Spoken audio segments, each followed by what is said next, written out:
اس خوبصورت جگہ پہ، خوبصورت لمحات میں، خوبصورت ہم سفر کے منہ سے محبت کا اظہار بہت خوبصورت اور دلفریب لگے گا۔ آہن نے ہوا سے اڑتے اس کے بالوں کو کان کے پیچھے اڑستے ہوئے اس کے کندھے پہ اپنے ہاتھ رکھے۔ وہ میری انگلش کمزور ہے نا، مجھ سے نہیں ہو پائے گا۔ شرارتی مسکراہٹ چہرے پہ سجائے نبیہ نے سر نفی میں ہلایا۔ اس کے یوں برجستہ انکار پہ آہن نے ایک جھٹکے سے اس کے کندھوں پہ سے اپنے ہاتھ ہٹا کے اپنا رخ موڑا۔ اوکے، چلو گھر چلیں۔ لہجے میں واضح سختی در آئی تھی۔ اس کے اس سخت سے لہجے پہ نبیہ ایک دم ٹھٹکی۔ آہن ناراض ہو گئے کیا؟ اس نے تیزی سے آگے بڑھ کے آہن کا بازو تھاما۔ نہیں، یک لفظی کہہ کر آہن نے اس سے اپنا بازو چھڑا کے اپنے قدم آگے بڑھا دیے۔ نبیہ کی تو سٹی گم ہو گئی تھی اس کے رویے پہ۔ آہن سوری، میں آپ کو تنگ کر رہی تھی۔ I really love you so much. حواس باختہ سی ہو کر اس نے بھی اپنے قدم آگے بڑھا کر ایک بار پھر آہن کا بازو تھام کے اپنی محبت کا اظہار کیا۔ آہن کے لبوں پہ ایک جاندار مسکراہٹ ابھر آئی تھی۔ اس کا مطلب میری ترکیب کامیاب ہو گئی۔ نبیہ کی جانب پلٹ کر اس نے ابرو جھکائی۔ ہاں، مطلب آپ مجھے تنگ کر رہے تھے؟ اس کے کہنے پہ وہ حیران ہوئی۔ ہاں، یہ اظہار سننے کے لیے کرنا پڑا، اس نے عام سے لہجے میں کہتے کاندھے اچکائے۔ بہت برے ہیں آپ۔ منہ پھلاتے ہوئے نبیہ نے دونوں بازو سینے پہ باندھے۔ اچھا ہوں یا برا ہوں، بس تمہارا ہوں، مسز نبیہ آہن۔ اس سے گرد حصار کرتے اس نے نبیہ کو خود سے قریب کیا۔ اور میں بھی بس آپ کی ہوں آہن۔ دل فریب مسکراہٹ چہرے پر سجائے اس نے آہن کے کندھے پہ سر رکھا۔ سورج اب پوری طرح ڈھل کے افق پہ اپنے رنگ بکھیرے رخصت ہو گیا تھا۔ اس خوبصورت منظر پہ نظر ٹکائے نبیہ مبہوت سی ہو کر تک رہی تھی۔ کتنا خوبصورت لگتا ہے یہ سورج طلوع اور غروب ہونے کا منظر۔ ہاں، لیکن اس سے زیادہ خوبصورت نہیں جب پہلو میں ایک حسین چہرہ ہو۔ آہن نے گمبھیر لہجے میں خوبصورت الفاظ میں اظہار کیا۔ اس کے اظہار پہ نبیہ کی گھنیری پلکیں اس کے چہرے پہ سایہ فکن ہو گئیں۔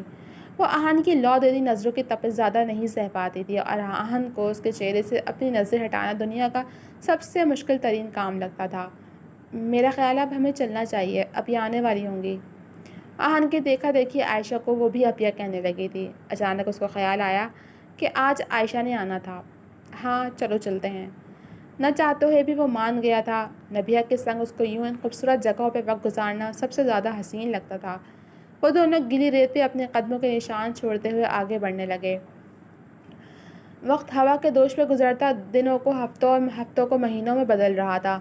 نبیہ اور تحریم MSc کے فائنل ایئر کے پیپرز دے کر فارغ ہو چکی تھیں اور جس دن ان کا آخری پیپر تھا اس کے ایک ہفتے بعد تحریم کی شادی تھی، جس کی تیاری تو بہت پہلے سے ہو رہی تھی۔ مزید جو تھوڑی بہت تیاری رہ گئی تھی وہ اس ایک ہفتے کے دوران پوری ہو گئی۔ پھر وہ وقت بھی آ گیا جب تحریم نے قبول ایجاب کرتے اپنے حقوق ہمایوں اعجاز کو سونپے تھے۔ دل کی دھڑکنیں بے تحاشا منتشر تھیں۔ نکاح نامے پہ سائن کرنے سے پہلے اس کو ماہر یاد آیا تھا۔ اس کو سوچ کر تحریم کی آنکھ میں نمی جھلکی۔ وہ پہلا انسان تھا جس سے اس کو محبت ہوئی تھی، مگر ملن سے پہلے ہی ان کے نصیب میں جدائی لکھ دی تھی۔ نکاح نامے پر دستخط کرنے کے بعد گویا کہ دل کی حالت وہ نہیں تھی، مگر نکاح کے بعد ہمایوں اس سے ملنے بھی نہیں آیا تھا تو اس کے دل اور دماغ میں عجیب عجیب وسوسے سر اٹھا رہے تھے۔ نبیہ نے اس کو نکاح کی مبارکباد دیتے تسلی دی تھی۔ وہ جانتی تھی ماہر کی محبت کا بیج اس کے دل میں بو چکا تھا، جس کو جڑ سے اکھاڑ کے پھینکنے میں کافی وقت درکار تھا، لیکن گزرتے وقت کے ساتھ وہ اس کی محبت کے نقش کو مٹانے میں کامیاب ہو جائے گی۔ اگلا دن کافی گہما گہمی لیے طلوع ہوا تھا۔ اس روز تحریم کی بارات تھی تو صبح سے ہی ہلچل مچی ہوئی تھی۔ سر شام وہ تیار ہونے پلٹ جا چکی تھی۔ لال اور سنہری رنگ کے عروسی جوڑے میں ملبوس میچنگ جولی اور نفاست سے کیے گئے میک اپ میں سجی سنوری دلہن کے روپ میں تحریم بے حد حسین لگ رہی تھی۔ تقریب کا اہتمام ہال میں رکھا گیا تھا جہاں عورتوں اور مردوں کا الگ انتظام تھا۔ آہستہ آہستہ ہال مہمانوں سے بھرنے لگا۔ اتنے میں بارات کی آمد کا شور مچ گیا۔ بارات کے آنے کے کچھ دیر بعد کھانا کھل گیا اور پھر تحریم کو دعاؤں کے زیر سایہ ہمایوں کے سنگ رخصت کر دیا گیا۔ نادیہ بیگم اس کو ہمایوں کے کمرے میں لے آئی تھیں۔ بیٹا، یہ مت سمجھنا کہ تم میری بہو بن کے آئی ہو تو میرا تم سے رشتہ بدل گیا۔ میں تمہاری ساس بات میں پہلے تمہاری تائی ہوں۔ تم آرام سے بیٹھو، میں ہمایوں کو بھیجتی ہوں۔ اس کو بٹھا کر انہوں نے محبت بھرے لہجے میں کہا جس پہ اس نے سر ہلا دیا۔ وہ اس کا سر تھپک کے کمرے سے چلی گئیں۔ اعجاز صاحب ان کو بتا چکے تھے کہ تحریم ہمایوں کی پسند ہے، جس پہ پہلے تو وہ حیران ہوئیں، مگر اکلوتے بیٹے کی پسند سے آخر وہ کیسے انحراف کر سکتی تھیں۔ بیٹے کی خوشی میں خوش ہونا ہی ان کی اولین ترجیح تھی، سو انہوں نے تحریم کو دل سے قبول کر لیا تھا۔ ان کے جانے کے بعد تحریم نے گھونگھٹ اٹھا کے کمرے پہ ایک طائرانہ نگاہ ڈالی۔ روایتی سیج سے ہٹ کے کمرہ خوبصورتی سے سجا ہوا تھا۔ بیڈ کی پائنتی اور کراؤن پہ اصلی گلاب اور موتیوں کے پھولوں سے سجاوٹ کی گئی تھی۔ اسی طرح سائڈ ٹیبل اور ڈریسنگ ٹیبل کو بھی سجایا گیا تھا۔ چند لمحوں بعد دروازے کا ہینڈل گھمانے کی آواز آئی تو وہ واپس اسی طرح گھونگھٹ ڈالے بیٹھ گئی۔ نیوی بلو شیروانی اور آف وائٹ کلا پہنے دلہا بنا ہمایوں اندر کمرے میں داخل ہوا تھا۔ اپنا کلا اتار کے سائڈ ٹیبل پر رکھ کے وہ بیڈ کے قریب آیا۔ اس لمحے تحریم کے دل کی دھڑکنیں ایک بار پھر بے ترتیب ہوئی تھیں۔ السلام علیکم۔ ہمایوں نے شیروانی کے اوپری بٹن کھولتے ہوئے بیڈ پہ بیٹھ کے سلام کیا، جس کا اس نے سر کو دھیرے سے جنبش دے کر جواب دیا۔ کیسی ہو؟ چند لمحوں کے توقف کے بعد اس نے تحریم کا حال پوچھا۔ ٹھیک۔ اس بار ایک لفظی جواب آیا تھا۔ ہمایوں نے گردن کو ہلکا سا خم دیتے اپنی شیروانی کی جیب سے ایک مخملی ڈبیا نکال کے سامنے رکھی۔ گھونگھٹ اٹھا لوں؟ وہ اس کی اجازت لے رہا تھا۔ اس بار بھی تحریم نے سر کو ہلکی سی جنبش دی تھی۔ ہمایوں نے اس کی اجازت پاتے ہی اس کا گھونگھٹ اٹھایا۔ کتنے عرصے بعد وہ اپنی محبت کو اپنے سامنے دیکھ رہا تھا، وہ بھی اتنے حسین روپ میں جو اس کے دل کو گھائل کر رہی تھی۔ تحریم اس کے کچھ بولنے کی منتظر تھی، مگر وہ تو مبہوت سا یک ٹک بس اس کو دیکھے جا رہا تھا۔ دو نفوس کے ہوتے ہوئے کمرے میں ایک گہری خاموشی چھائی ہوئی تھی۔ اس خاموشی سے گھبرا کر تحریم نے اپنی جھکی نظر اٹھا کر ہمایوں کی جانب دیکھا تھا۔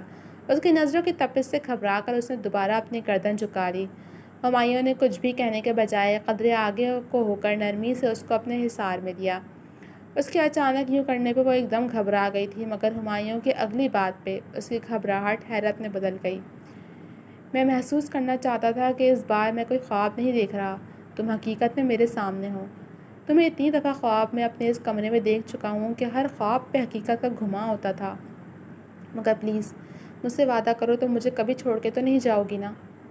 اپنے حصار میں لیے وہ اس کو محسوس کر رہا تھا، خواب میں دیکھی جانے والی اس سے جدائی کے خوف کے زیر اثر۔ اس نے دھیرے سے اس کو الگ کرتے اس کا چہرہ اپنے ہاتھوں کے پیالے میں لے کر ایک آس سے پوچھا۔ ان جذبات کی رسائی پانے پہ تحریم تو ششدر رہ گئی تھی۔ بولو، چھوڑو گی تو نہیں نا میرا ساتھ؟ تحریم، اگر تم نے کبھی مجھ سے جدا ہونے کا سوچا تو میں مر جاؤں گا۔ اس کے جواب کا انتظار کیے بغیر ہمایوں نے جذبات سے چور لہجے میں کہہ کر ایک بار پھر اس کو خود میں بھینچا۔ میں کیوں چھوڑوں گی آپ کو؟ ہمایوں کے جذبات کی شدت سے واقفیت ہونے پہ تحریم نے حیرت سے پوچھا۔ تمہیں جب بھی خواب میں دیکھا اختتام ہمیشہ جدائی پہ ہوتا تھا، میں تمہیں کھونے سے بہت ڈرتا ہوں۔ ہمایوں نے آنسوؤں سے لبریز آنکھیں لیے خوف کے زیر اثر کہتے ہی ساتھ تھوڑا تنگ کیا۔ خواب تو خواب ہوتے ہیں ہمایوں، میرے خواب شیطان کی طرف سے آتے ہیں، اس لیے مت دھیان دیں اتنا۔ گہرا سانس بھرتے اس کے سینے سے لگے تحریم نے سمجھایا۔ تحریم، آئی لو یو سو مچ۔ اس کے بالوں پہ لب رکھتے اس نے اظہار کیا۔ اس کے اظہار پہ وہ چند لمحے کچھ بول ہی نہ سکے۔ کیا ہمایوں اس سے اتنی محبت کرتا تھا؟ یہ تمہاری منہ دکھائی۔ اس کو نرمی سے خود سے الگ کرتے ہمایوں نے اپنے سامنے رکھی چھوٹی سی ڈبیا کھول کر اس میں سے ایک ڈائمنڈ رنگ نکال کر ہاتھ پھیلایا۔ تحریم نے اپنا ہاتھ بڑھایا، جس کو تھام کر ہمایوں نے اس کی مخروطی انگلی میں انگوٹھی پہنا دی۔ بہت پیاری ہے۔ اپنی انگلی میں سجی انگوٹھی دیکھ کے اس نے دل سے سراہا۔ تم سے کم پیاری ہے۔ اس کا ہاتھ تھامے محبت سے چور لہجے میں کہتے ہوئے اس نے اس کے ہاتھ کی پشت پہ محبت کی مہر ثبت کی۔ آپ کو مجھ سے محبت کب ہوئی ہمایوں، اور آپ نے کبھی کہا کیوں نہیں؟ اس کے اتنے والہانہ انداز میں تحریم کے ذہن میں کلبلاتا سوال زبان پہ آیا۔ تمہیں میں ہمیشہ سے ہی بہت پسند کرتا تھا، اب میری پسند پھر محبت میں بدل گئی، اس لیے اپنی محبت کو اپنا بنانے کے لیے سیدھا سیدھا رشتہ بھیج دیا تھا۔ اپنے ان انمول جذبات کو میں اسی وقت عیاں کرنے کے حق میں تھا جب میرا تم سے شرعی رشتہ ہوتا۔ تم اس وقت میرے لیے نامحرم تھی اور میں جانتا تھا تمہاری فطرت کیسی ہے، اس لیے تم سے کبھی کچھ نہیں کہا۔ اس کے سوال پہ وہ گہرا مسکرایا تھا۔ یہ جاننے کے بعد کہ ہمایوں اس کو پسند کرتا تھا، تحریم کا دل لمحے بھر کو بھوجھل سا ہوا۔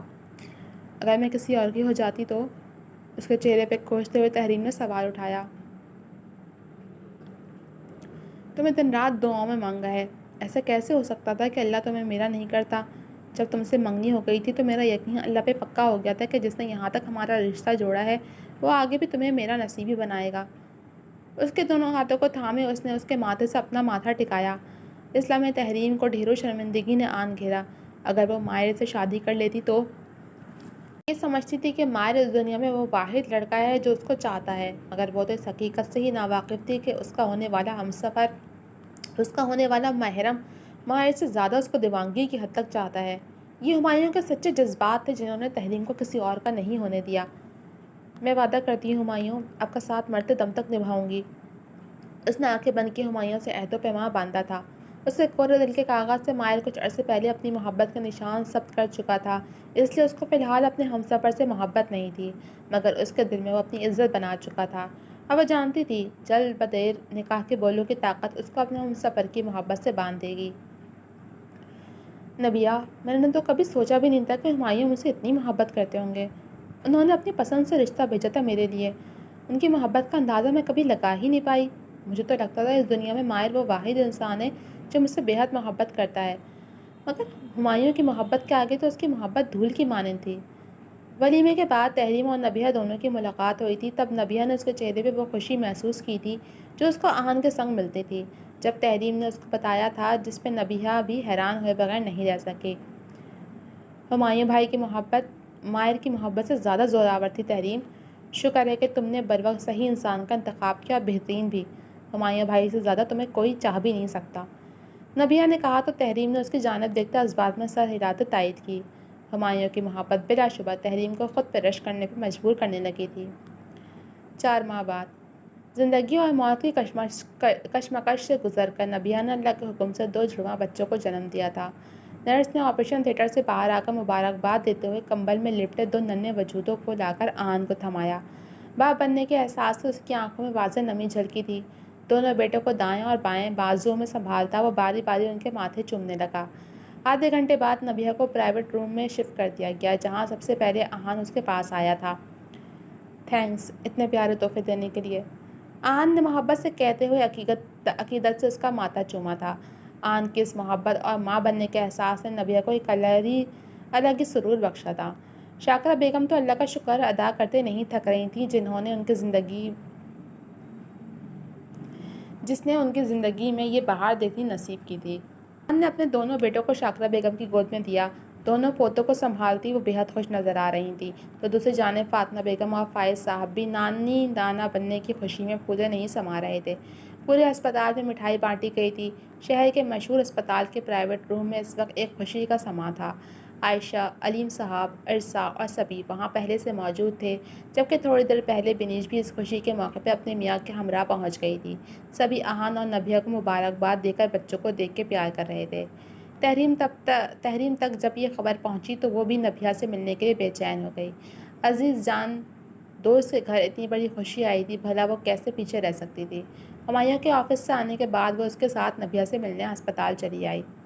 بہت مبارک ہو تمہیں، اس کی گردن کے گرد بازو ہمال کرتے تحریم نے اس کو مبارکباد دیا اور ماتھے پہ پیار کیا۔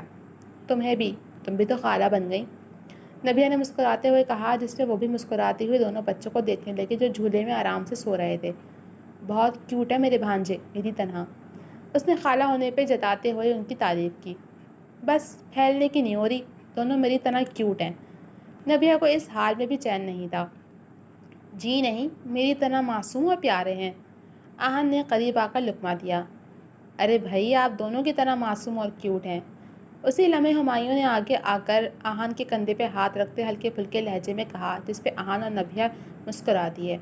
کچھ دیر بیٹھ کر عرصہ اور سبھی بھی جانے کے لیے اٹھ گئے تھے۔ تحریم اور ہمایوں نے بھی کچھ وقت وہاں گزار کر جانے کی اجازت لی۔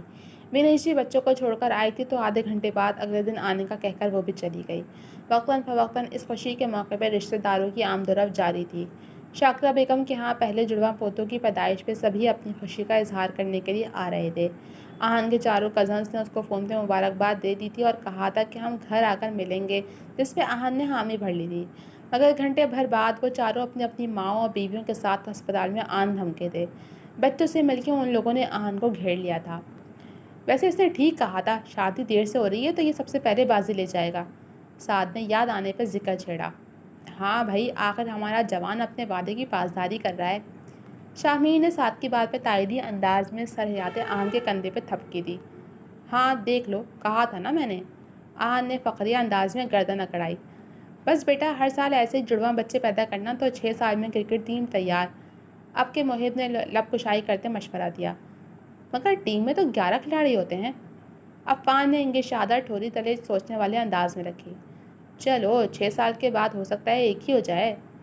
سعد نے ہاتھ گھماتے عام سے لہجے میں کہا۔ میں تو کہتا ہوں اگلے سال 3 ہونے چاہیے۔ عفان نے شرارت سے کہہ کر دانتوں تلے زبان دبائی۔ تم لوگ تو سب پاگل ہو گئے ہو، یہ انسان کے بچوں کی بات کر رہے ہو یا مرغی کے انڈوں کی؟ آہن کی تو ان کی باتوں پہ آنکھیں باہر کو آ گئی تھیں۔ ارے یار تیرے بچوں کی بات کر رہے ہیں ہم تو، تیرے بڑھاپے کا سہارا۔ عفان نے ہاتھ نچا کر کہا۔ توبہ توبہ بے شرمو، کچھ تو شرم کرو، کیسے منہ پھاڑ پھاڑ کے بےہودہ باتیں کر رہے ہو؟ آہن نے کانوں کو ہاتھ لگاتے ان کو شرم دلانی چاہیے۔ نہ بھائی، ہم نے سنا ہے جس نے کی شرم اس کے پھوٹے کرم۔ ارے شرم تو ہم سے کون سو دور بھاگتی ہے، ہمارا اس سے کوئی لینا دینا نہیں۔ عفان نے گردن نفی میں ہلائی۔ ہاں وہ تو مجھے پتا ہے، تم لوگ شرم پروف ہو۔ آہن نے گردن اسبات میں ہلاتے تائید کی۔ پھر تیار رہیں نا ہم اگلے سال 3 بچوں کی مٹھائی کھانے کے لیے؟ عفان نے اپنی بات پہ زور دیتے ہوئے پوچھا، جس پہ آہن نے اس کو خوفار نظروں سے گھورا تھا۔ اچھا بھائی معاف کر دے، بہت مبارک ہو تجھے۔ عفان نے ہنستے ہوئے اس کو گلے لگایا۔ ہاں بھائی ابھی تو پہلی بازی جیتی ہے، ابھی تھوڑا صبر کر۔ شاہمین نے بھی ہنستے ہوئے لقمہ دے کر اس کو گلے لگایا۔ سعد اور محب بھی اس سے گرد حسار کرتے کھڑے ہو گئے تھے۔ آہن نے مسکرا کر ان کے بازوؤں پہ اپنے ہاتھ رکھے۔ اس کے یہ کزنس تو اللہ کی بہت بڑی نعمت تھے اس کے لیے، جن کے ساتھ ہنستے بولتے شوخیاں کرتے زندگی کے حسین پل لمحات بن کے گزرے تھے۔ اسپتال سے واپس آ کر تحریم کو اسی رات نادیہ بیگم کے ساتھ ان کی ایک بہت پرانی سہیلی کے بیٹے کی شادی میں شرکت کرنا تھی، تو واپس آ کر وہ وہاں جانے کی تیاری میں مصروف ہو گئی۔ پوری فیملی کا بلاوا تھا، سو رات کو سبھی تیار ہو کر چلے گئے تھے۔ دعوت کا اہتمام ایک بڑے ہال میں کیا گیا تھا۔ عورتوں اور مردوں کا الگ انتظام تھا، اس لیے ہمایوں اور اعجاز صاحب تو مردانے میں چلے گئے تھے، جبکہ نادیہ بیگم اور تحریم زنانے میں آ گئی تھیں۔ نادیہ بیگم نے اپنی دوست تحریم کو بھی ملوایا۔ ملنے ملانے کے بعد وہ ایک ٹیبل کی طرف چلی آئیں۔ کرسی کھسکا کر وہ بیٹھ گئیں۔ تحریم بھی ان کے برابر میں بیٹھ گئی۔ جوک تر جوک مہمان آ رہے تھے۔ جب کافی مہمان آ گئے تو کھانا کھل گیا۔ بوفے سسٹم ہونے کے باعث سب مہمان خود اٹھ کے کھانا نکال رہے تھے۔ نادیہ بیگم کی دوست مہمانوں کو سرو کرتی ان کے پاس آئی تھیں، مگر جب تک تحریم خود کھانا نکالنے اٹھ چکی تھی۔ رش ہونے کے باعث وہ تھوڑا پیچھے رک گئی۔ اتنے میں 2 لڑکیاں ہاتھ میں پلیٹیں پکڑے باتیں کرتی ہوئی آئیں۔ وہ بھی کھانا نکالنے کے لیے آئی تھیں، مگر رش دیکھ کے قدرے فاصلے پہ رک کے باتیں کرنے لگیں۔ ان سے 2 انچ کی دوری پہ تحریم بھی کھڑی ہوئی تھی۔ یار فلزا کے منگیتر کا افیئر چل رہا تھا، اس نے اس لیے منگنی توڑ دی، ایک نے ہاتھ ہلاتے نخوت سے کہا۔ تحریم رش چھٹا دیکھ کے آگے بڑھنے لگی تھی، مگر اگلی بات اور لڑکی کے لیے جانے والے نام پہ اس کا دل ایک دم تیز دھڑکا تھا۔ وہ دانستہ طور پر رک کے ان کی بات سننے لگی۔ مگر کیوں؟ وہ تو منگنی سے بہت خوش تھی، پھر ایسا کیا ہوا؟ اس لڑکی کے لہجے میں حیرانی در آئی تھی۔ وہ بتا رہی تھی کہ اس کے منگیتر ماہر کا بہت سی لڑکیوں کے ساتھ پہلے بھی افیئر رہا ہے، پھر اس کو اپنی یونی کی لڑکی سے محبت ہو گئی تھی، مگر اس کی خالہ نے یہ بات چھپائی اور منگنی کر دی۔ مگر جب اس نے خود ماہر کو منگنی کے بعد کسی لڑکی کے ساتھ دیکھا تو اس سے برداشت نہیں ہوا۔ اس نے دونوں کا پیچھا کیا اور بعد میں اس لڑکی سے ملی تھی، جس نے بتایا کہ وہ اور ماہر بہت جلدی شادی کرنے والے ہیں۔ تحریم سن ہوتے دماغ کے ساتھ ان کی بات سن رہی تھی۔ وہ لڑکیاں مجمع چھٹتا دیکھ کر کھانا نکالنے آگے بڑھ گئی تھیں، مگر وہ وہیں کھڑی رہ گئی۔ بیٹا کھانا نہیں نکالا؟ اچھا تم چھوڑو، جاؤ جا کر بیٹھو، میں کھانا نکال کے لاتی ہوں۔ نادیہ بیگم کی دوست اس کو وہاں کھڑا دیکھ کے اس کے پاس آ گئی تھیں۔ وہ غائب دماغی سے ان کی بات سنتی پلیٹ پکڑے اپنی ٹیبل کی طرف چلی آئی۔ کیا ہوا بیٹا، طبیعت تو ٹھیک ہے نا؟ نادیہ بیگم نے جب اس کو یوں دیکھا تو پریشان ہو گئیں۔ جی تائی جان میں ٹھیک ہوں۔ اگلے ہی لمحے خود کو سنبھالتی وہ زبردستی مسکرائی۔ چلو بیٹھ جاؤ، وہ کھانا لے آئی مہوش۔ انہوں نے اپنے دوست کو آتا دیکھ کر اس کا ہاتھ پکڑ کے بٹھایا۔ اتنے میں مہوش نے ان کی ٹیبل پہ کھانا سرو کر دیا۔ ان لڑکیوں کی باتیں اس کے ذہن میں گونج رہی تھیں۔ اس کی بھوک جیسے مر گئی تھی، مگر نادیہ بیگم کی وجہ سے بمشکل چند نوالے لے کر اس نے کھانے سے ہاتھ کھینچ لیے۔ نادیہ بیگم بھی جلدی کھانا کھا چکی تھی، اب اپنی دوست سے باتیں کر رہی تھی۔ وہ کرسی کی پشت سے ٹیک لگائے ان لڑکیوں کی باتوں کو سوچنے لگی۔ اس لمحے دل کے کونے سے صدا گونجی تھی، تم بہت خوش قسمت ہو تحریم، اللہ نے تمہیں بھٹکنے سے بچا لیا۔ اس نے آنکھیں بند کر کے گہرا سانس خارج کیا۔ وہ اللہ کی ایک بار پھر مشکور ہوئی تھی جس نے اس کے نصیب میں ہمایوں جیسے خوبصورت، مخلص اور بے حد محبت کرنے والے ہمسفر کا ساتھ لکھا تھا۔ اتنی محبت کرنے والے تایا تائی ساس سسر کے روپ میں ملے تھے۔ اگر اس کی شادی ماہر سے ہو جاتی تو شاید اس کے نصیب کی ساری محبتیں کہیں دور چلی جاتی اور ان کا دور جانا شاید وہ سہ نہ پاتی۔ آئینے کے سامنے کھڑے ہو کے وہ سوچ میں گم کانوں میں پہنے جھمکے کو اتار رہی تھی جب پیچھے سے ہمایوں نے اس کو اپنے حصار میں لیتے اپنی ٹھوری اسے کندھے پہ ٹکائی۔ کیا سوچ رہی ہیں میری کوئن؟ سوچ رہی ہوں کہ میں بہت خوش نصیب ہوں جو مجھے آپ جیسا پیارا ہمسفر ملا۔ اپنی سوچوں کو جھٹک کر اس نے جھمکا اتار کر اس کی طرف اپنا رخ کیا اور اس کے گلے میں اپنی باہیں ڈالیں۔ اوہ، بہت جلدی احساس نہیں ہو گیا آپ کو؟ اس کو کمر سے تھامتے ہمایوں نے تحریم کو خود سے قریب کیا۔ احساس تو بہت پہلے ہو گیا تھا، بس اظہار اب کیا ہے۔ اس کی آنکھوں میں اپنے عکس کو دیکھتے ہوئے تحریم نے کہا۔ اوہ اچھا جی، ویسے میں سوچ رہا تھا کہ تمہاری دوست کے ہاں جڑواں بیٹے ہوئے ہیں تو کیوں نہ ہم جڑواں بیٹیوں کی امید رکھیں۔ ہونٹوں کو گول کرتے اس نے قدرے جھک کے تحریم کے قریب سرگوشی کی۔ ہمایوں؟ اس کی بات کا مفہوم سمجھتی وہ شرم سے سرخ ہوتی اس کے سینے میں منہ چھپا گئی۔ ہمایوں نے بھی ہنستے ہوئے اس کے گرد محبت کا حصار قائم کرتے ہوئے اس کے بالوں پہ اپنے لب رکھے تھے۔ زندگی اتنے خوبصورت اور من چاہے ہم سفر کے سنگ بہت خوبصورت ہو گئی تھی۔ جی تو جناب، آج ایک اور ناول اپنے اختتام کو پہنچا۔ کیسے لگے آپ کو یہ رومانٹک، فنی اور لو سٹوری؟ اور کزنس کی نوک جھونک کے ساتھ ان کی چھیڑ چھاڑ بھی مجھے تو بہت لطف آیا۔ امید ہے آپ کو بھی پسند آئی ہوگی۔ کمنٹ سیکشن میں اپنی رائے کا اظہار ضرور کیجیے گا۔ جب ملوں گی آپ سے کسی نئے ناول کے ساتھ، تب تک کے لیے اللہ حافظ۔